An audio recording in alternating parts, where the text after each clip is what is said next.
The mean value theorem states that if a function f is continuous on the closed interval a, b, and differentiable on the open interval a, b, by the mean value theorem, there is at least one point c on the open interval a, b, where the instantaneous rate of change equals the average rate of change over the interval. If we think about what this means, instantaneous rate of change, that's the same thing as the derivative at a point, or f prime of c at point c. And we're setting that equal to the average rate of change over the interval. So if our points are a f of a and b f of b, then the average rate of change between those 2 points will be f of b minus f of a over b minus a.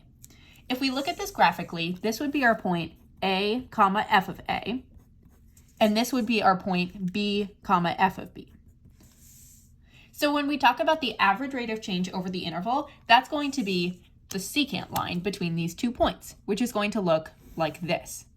And the mean value theorem states that when we have a function that is continuous on the closed interval from a to b and differentiable on the open interval from a to b, then there is going to be at least one point where the slope of the secant line is going to be the same as the slope of the tangent line at that point.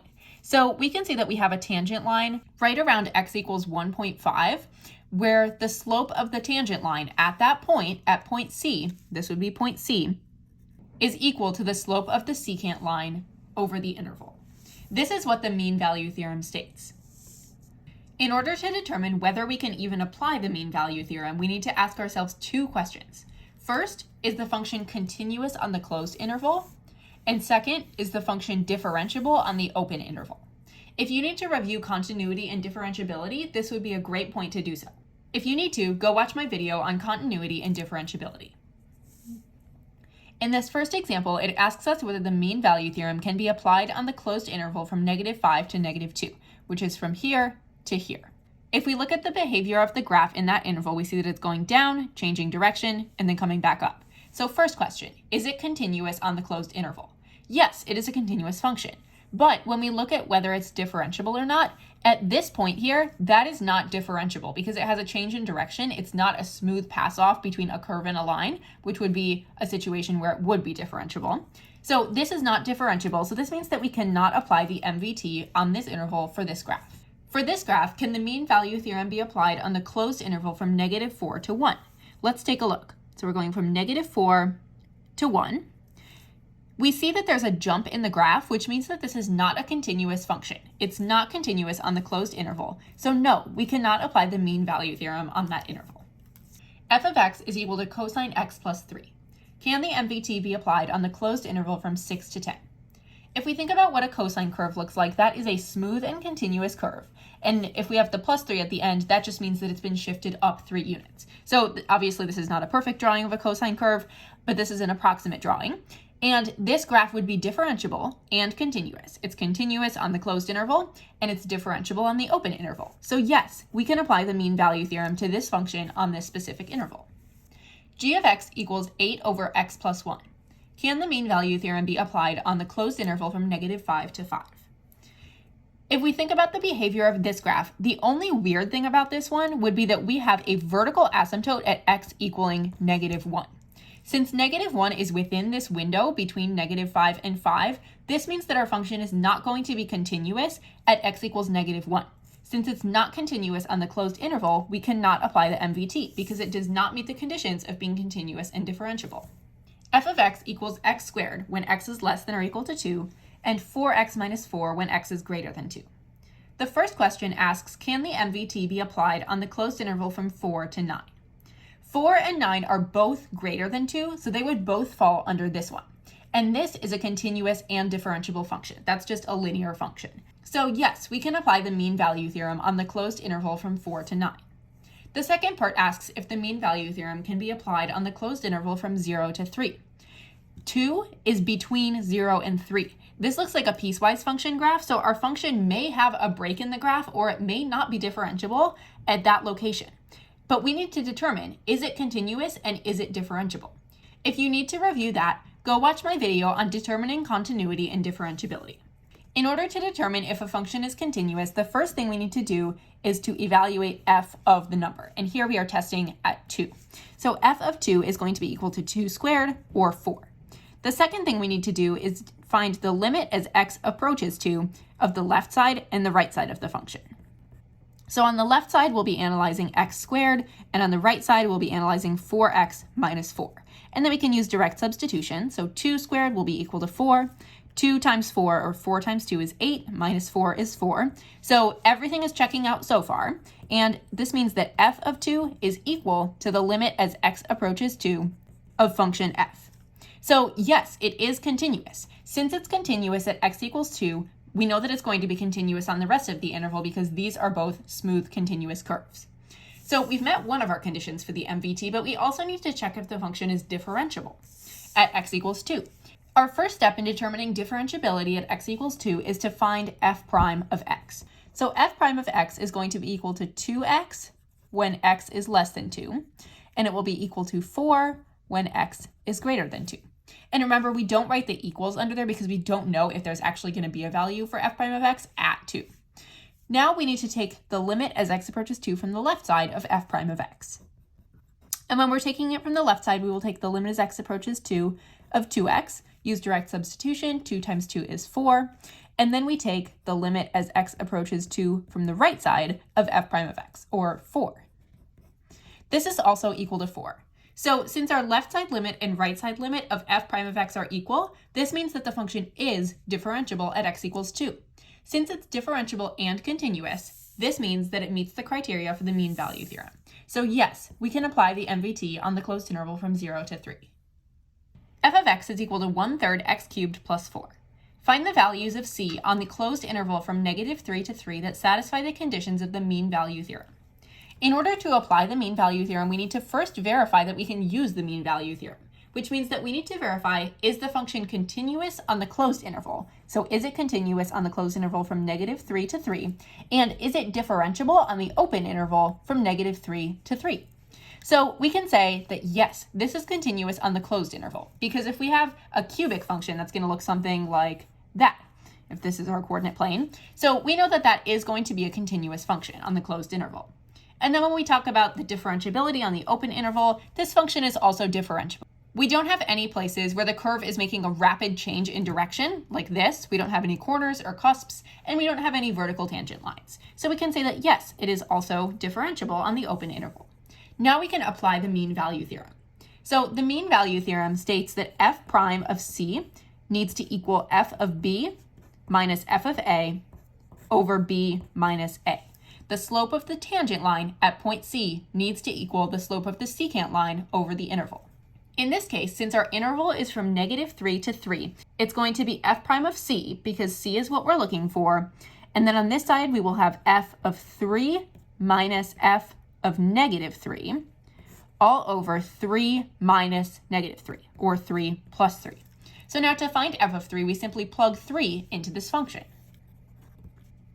And then we also need to find f of -3.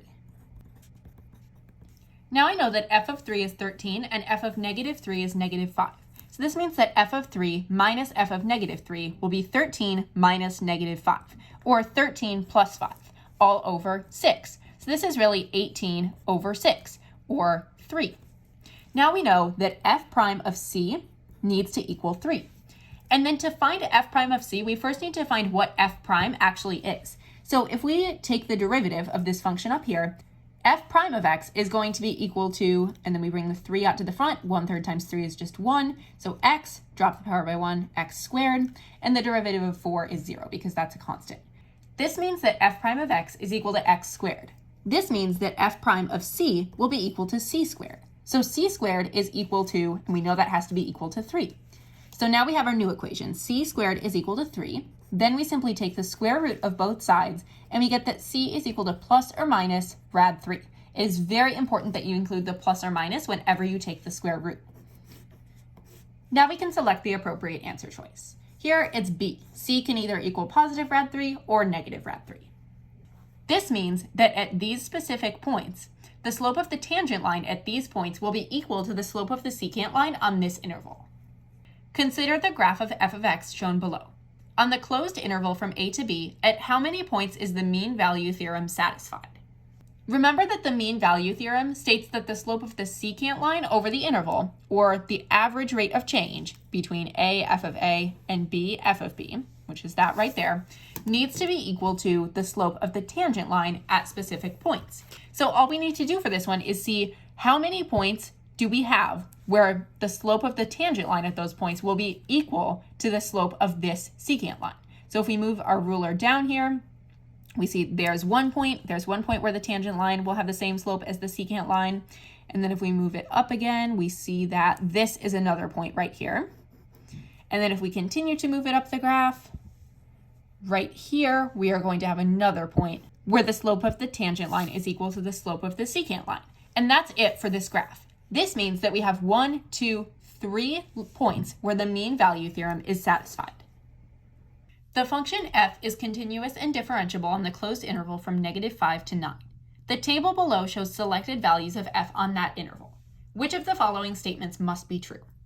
So here we have our chart that gives us x values with their corresponding f of x values, and I've actually gone ahead and graphed this so that we can talk about the answer choices while looking at the graph.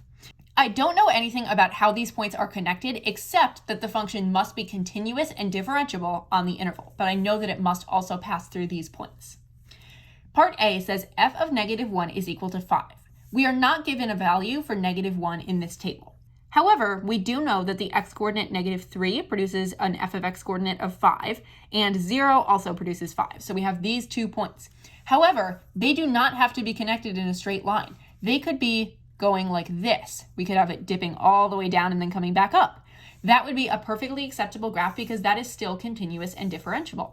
So f of -1 does not need to equal 5. Part B states that the minimum value of f on the given interval occurs at x equals 2. X equals 2 produces the y-coordinate of -1, so we have the point 2, -1 on our graph.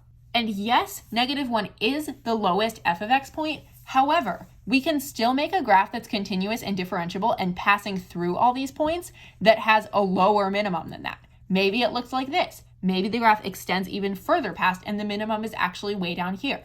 So we don't know that the minimum value of f on the given interval occurs at x equals 2. It could be at a different point.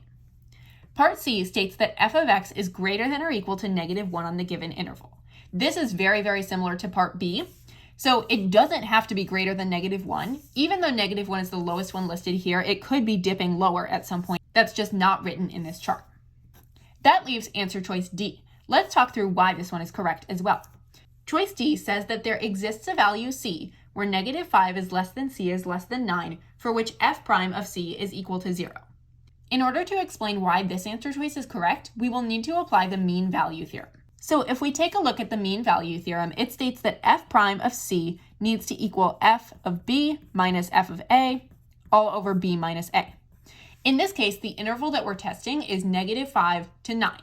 So we will be taking f of 9 minus f of -5 all over 9 minus -5, or 14.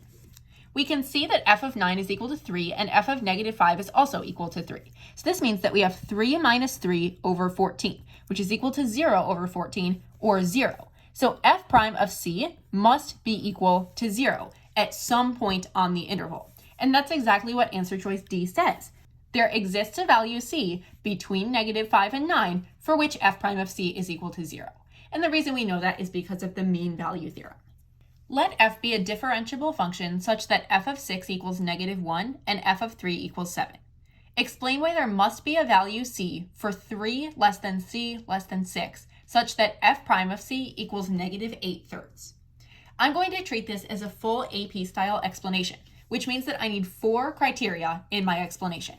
I need to address continuity on the closed interval, differentiability on the open interval, I need to find my average rate of change, and I need to include the phrase by the mean value theorem. So I'm actually going to start my explanation over here, and then I'll do my other work for the problem over here.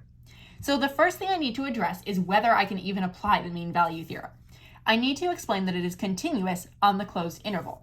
I'm not given any information about continuity, but I am given that f is a differentiable function. Differentiability implies continuity. So if it is differentiable in general, differentiable on every number, that means that it's definitely going to be continuous on a specific interval.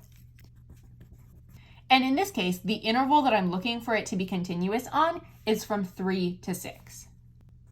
Now I need to address differentiability on the open interval. So since f is continuous on the closed interval 3 to 6, and f is differentiable on the open interval from 3 to 6, because remember, it gives me that it's differentiable in general, which means that it's differentiable on that specific interval as well. So now I've addressed continuity and differentiability. Now I need to use the phrase by the mean value theorem. And this is where I'm going to do my work over here. So this just tells me that I can apply the mean value theorem. Now I'm actually going to apply it. So remember, the mean value theorem states f prime of c is equal to f of b minus f of a over b minus a at some point on this interval. So I'm going to leave this side as f prime of 3 for now, but I am going to plug in values for a and b. And I need to plug in 3 and 6. So it'll be f of 6 minus f of 3 over 6 minus 3. And I'm given f of 6. I know that it's negative 1. I'm also given f of 3. I know that it's 7. So it's negative 1 minus 7 over 6 minus 3, or 3. So now I know that f prime of c is going to be equal to negative 8/3. And that is exactly what it's asking me to prove. There must be a value c, 3 being less than c being less than 6, at which f prime of c is equal to this average rate of change. And then I will just copy down this. So that is my full AP style explanation. And if I want to be extra careful with my explanation, I would say since f is continuous on the closed interval 3, 6, because it is differentiable. Because the reason that I know that it's continuous is because I know that it's differentiable. Water from a pump fills a large pool. The amount of water in the pool at time t from 0 to 5 is given by a differentiable function w, where t is measured in hours. Selected values of w of t measured in gallons are given in the table below. Is there a time t between 1 and 4 on the closed interval from 1 to 4 at which w prime of t is equal to 2,200? Explain. This is going to be another mean value theorem problem, which means that the first thing I need to address in my explanation is the differentiability and continuity. And I need to be very, very careful here because the interval that I'm working with is not 0 to 5, it's 1 to 4, because that's the one that it's actually asking me in the question. So the first thing I will do is say, since w is continuous on the closed interval from 1 to 4, first addressing that continuity on the closed interval, and I know that it's continuous because it says it's a differentiable function. And if it's differentiable, differentiability implies continuity, so it must also be continuous. And then I need to address my differentiability on the open interval. So because it's continuous, because it is differentiable, and since w is differentiable on the open interval from 1 to 4, and this is where I say by the MVT, or by the mean value theorem. And now I need to do my work over here with the average rate of change. So I'm looking for w prime of t to be equal to 2,200. The mean value theorem gives me that there must be a time where w prime of t is equal to w of 4 minus w of 1 all over 4 minus 1. I know that w of 4 is 11,000, and I know that w of 1 is 4,400. This is equal to 2,200. And that's the exact value that I was looking for. So now I have my explanation. So blah, blah, blah, blah, blah, by the MVT, there is a time t between 1 and 4 at which w prime of t is equal to this average rate of change. So then I will copy down this average rate of change. That is my full AP style explanation. At this point, I want to address something that might be a little bit confusing. So you may note that even though the original thing that it was asking for was, is there a time t on the closed interval from 1 to 4, less than or equal to, I wrote the open interval in my explanation. And the reason I did that is because if we look at what the mean value theorem actually guarantees, it does not guarantee a point on the closed interval. It says there is at least one point c on the open interval AB, where this is true. So it does not guarantee that there's going to be a value at 1 or at 4, but it does guarantee that there will be one on the open interval. However, this still fits our criteria of the question because we're just getting even more specific here. We're saying it has to be between 1 and 4, not including 1 and 4, and the question was asking us still between 1 and 4. Hopefully that makes sense. The takeaway here is just that you always write the open interval in your explanation. The velocity of a particle p moving along the x-axis is given by the differentiable function v sub p, where v sub p of t is measured in meters per hour and t is measured in hours. Selected values of v sub p of t are shown in the table above. Particle p is at the origin at time t equals 0.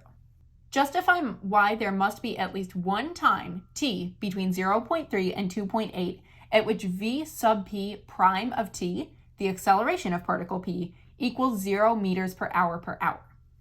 This is going to be another mean value theorem problem. So we know that the first thing we need to do is to address the continuity on the closed interval and the differentiability on the open interval. So I am just going to go right into my explanation here.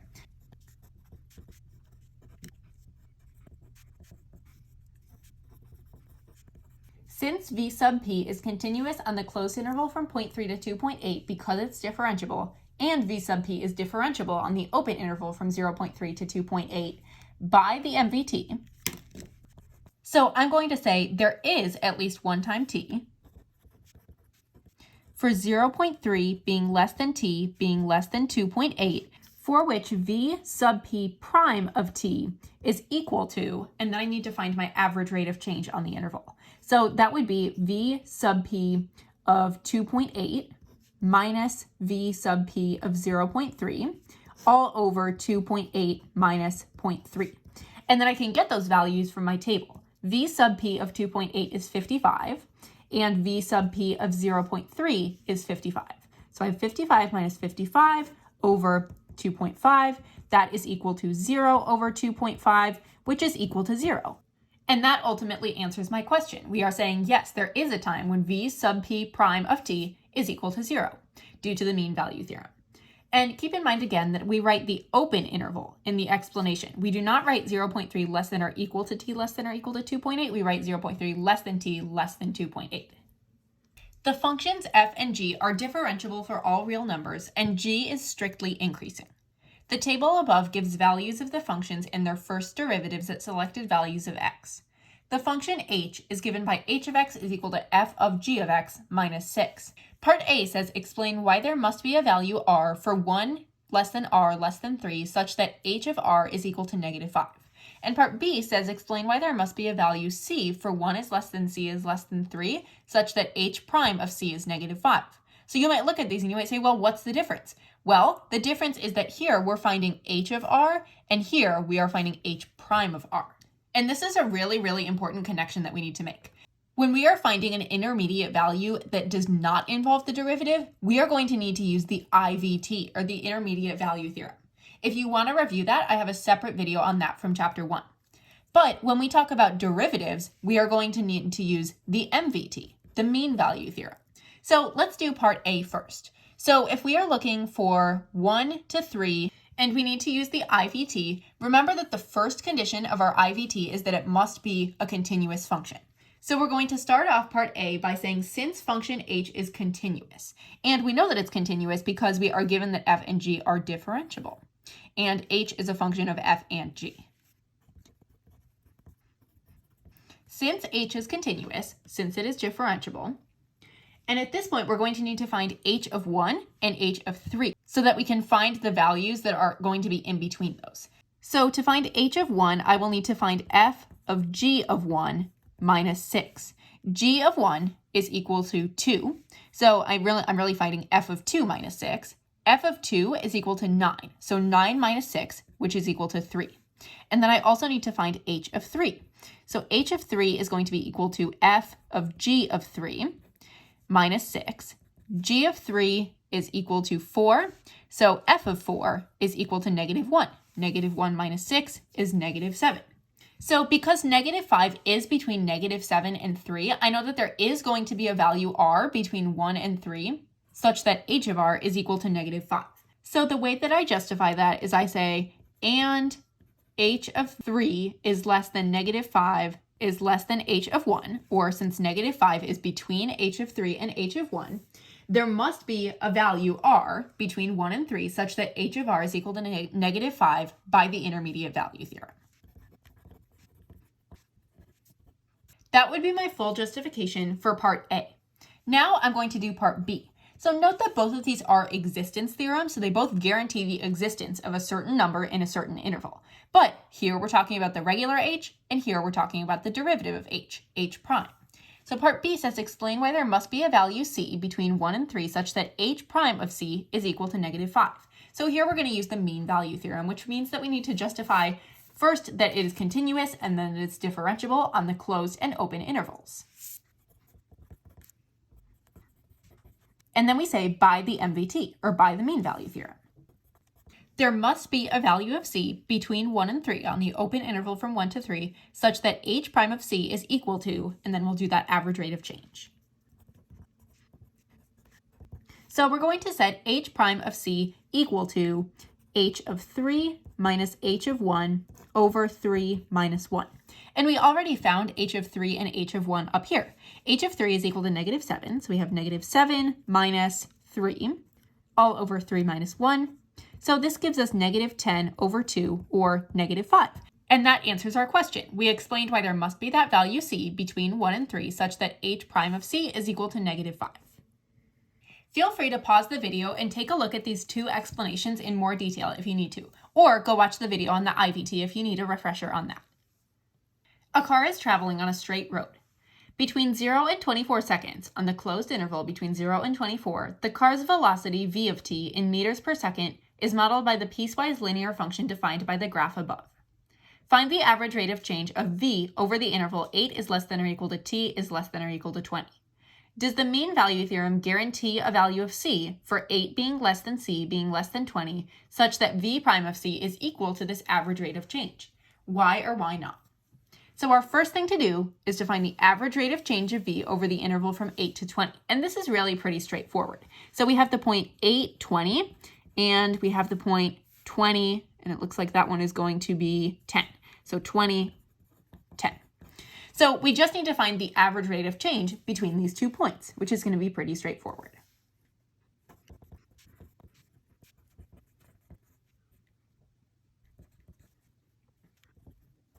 And to include a unit here, it would be meters per second squared, because when we talk about the slope of a velocity graph, or the line tangent to a velocity graph, or the secant line of a velocity graph, that's the derivative of velocity, which is acceleration, which is measured in meters per second squared. So that's our average rate of change. Now we need to assess whether the mean value theorem guarantees a value of c between 8 and 20 such that v prime of c is equal to this average rate of change, and why or why not. So this means that we need to determine, is the function continuous and differentiable on the interval from 8 to 20? So it is continuous on the interval from 8 to 20, but it is not differentiable on this interval because we have a corner in the graph. And recall that when we have a corner or a cusp or a vertical tangent line, that means that the graph is not differentiable at that point. So we will say no, the MVT does not apply, or it cannot be applied because v is not differentiable at t is equal to 16 seconds.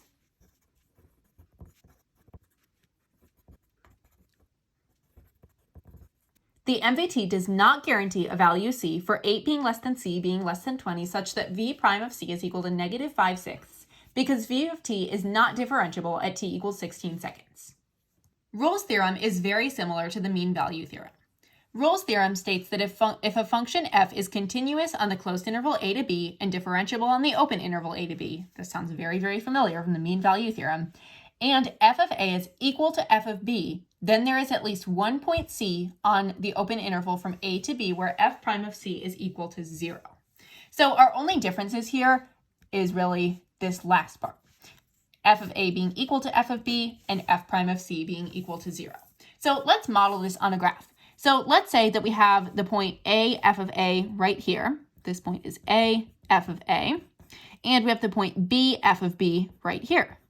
Now, keep in mind that f of a needs to be equal to f of b. So the y-coordinates of these points need to be the same, no matter where we put them. We could put them both up here. We could put them both up here. For now, I'm going to keep them both down here. So this is my secant line. So this means that there is at least one point c on the open interval from a to b where f prime of c, or the slope of the tangent line, is equal to 0. This is just a more specific situation of using the mean value theorem. It's using the mean value theorem when the slope is 0. So our slope is 0 here. Rolle's theorem says that there must be a location between this point and this point where the slope of the tangent line is equal to 0. And we can see that in this case, it is that point right there, 0, 0. So Rolle's theorem is the MVT. It's just when the slope is equal to 0. This is the exact same problem that we looked at earlier, but we're going to practice justifying it using Rolle's theorem instead of the MVT, because this is one where we can do that. So to recap, we're trying to justify why there must be at least one time between 0.3 and 2.8 at which v sub p prime of t is equal to 0. So when you see something being equal to 0, when you see the derivative being equal to 0, that problem is a good candidate for Rolle's theorem. So I can see that v sub p of 0.3 is 55 and v sub p of 2.8 is 55. So this is saying, like in Rolle's theorem, f of b is equal to f of a. So this is going to mean that we are going to be able to use Rolle's theorem. So to start, I'm just going to copy down that same explanation of why we can use it, because the criteria for being able to use the MVT is the exact same as the criteria for being able to use Rolle's theorem.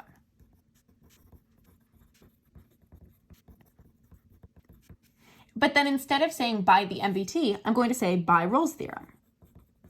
And then I have another criteria to make Rolle's theorem work. Rolle's theorem states that v sub p of 0.3 needs to equal v sub p of 2.8. So by Rolle's theorem, and this should say since v sub p of 0.3 is equal to v sub p of 2.8, or 55 is equal to 55, there must be a time t on this interval, but the open interval, at which v sub p prime of t is equal to 0. That's my explanation using Rolle's theorem. Now, I do want to mention, as I've been looking through the test archive at MVT problems, none of the explanations in the keys say by Rolle's theorem. They all say by the MVT. So to be safe on the AP exam, I probably would say by the MVT instead of using Rolle's theorem. Rolle's theorem is also very useful to know, though. Let f be a function that is continuous and differentiable on the closed interval from -2 to 20. The table below shows selected values of f. Must there be a value x for -2 being less than or equal to x being less than or equal to 20 at which f prime of x is equal to 0? Explain. So here's our table, and if we're looking at this, we know that we're going to be comparing -2 and 20. And we're trying to look for something f prime of x is equal to 0. So this problem is a good candidate for Rolle's theorem. However, we are seeing that f of -2 and f of 20 are different. We have 4.5 and 3.0, which is not going to satisfy Rolle's theorem. We need those two numbers to be the same. However, we do see that there are two numbers within this range, within the range of -2 to 20, 5 and 18, that do have the same one. So we are going to use these to justify it. We're just going to get even more specific, saying that it's between 5 and 18.